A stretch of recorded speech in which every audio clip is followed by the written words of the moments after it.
వేచి ఉందాం, విమోచన పొందుతాం. లూకా 21:34-36. నేటి సువార్తలో యేసు అప్రమత్తత గురించి మాట్లాడుతున్నాడు. మనం సామాన్య కాలంలోని చివరి దినంలో ఉన్నాము. రేపటి నుండి ఆగమన కాలం ఆరంభం అవుతుంది. ఈ వారం మొత్తం మనం యేసు రెండవ రాకడ సమయంలో సంభవించు సంకేతాల గురించి ధ్యానించాము. ఆ దినము కొరకు మనం ఏ విధంగా సిద్ధపడి ఉండాలో గ్రహించాము. ఈ చివరి రోజు కూడా యేసు ఆ విషయమును మరొకసారి గట్టిగా చెబుతున్నాడు. మందమతులు కాక అప్రమత్తులై ఉండండి అని మనలను పిలుస్తున్నాడు.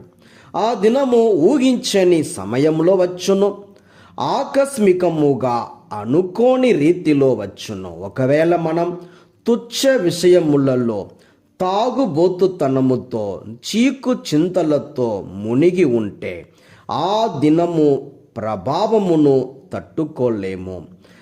అప్రమత్తతతో ఉండడం అంటే రెండు విషయాలు చేయడం: ప్రార్థన చేయడం, పరిచర్య చేయడం. దీనినే వేచియుండుటని అంటాము. వేచి ఉండడం అంటే శ్రద్ధతో, మెలకువతో ఆయన రాకను గమనిస్తూ ఉండడం. కనులు తెరచి మన చుట్టూ ఉన్న విషయములను పరిశీలించాలి. జరుగు సంఘటనలను నిశితంగా పరిశోధించాలి. మనము అందులంగా ఆగిపోకూడదు.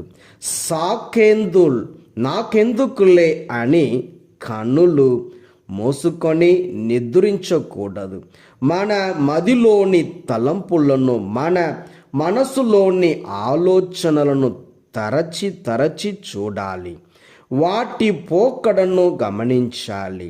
పనికిరాని, అవసరం లేని అనేక రకమైన సంగతులను త్యజించడం కూడా పరిశోధనలో ఒక భాగమే. వేచి ఉండుట అనగా ప్రభుని రాకకై సిద్ధపడుట అనేది ఆధ్యాత్మిక విషయం.